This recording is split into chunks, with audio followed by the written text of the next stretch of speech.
These roving roasties are crisp and flavourful with a fluffy and tender interior. They're great for taking out and about or eating either cold or reheated. Just be sure to drizzle the sauce and salsa at the last minute.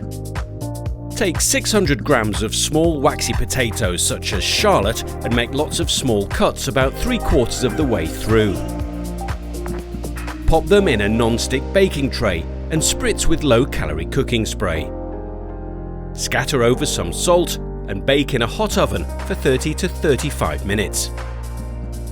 While the potatoes are roasting, make the salsa by mixing half a red onion, 2 tomatoes, chopped fresh dill, and a tablespoon of apple cider vinegar.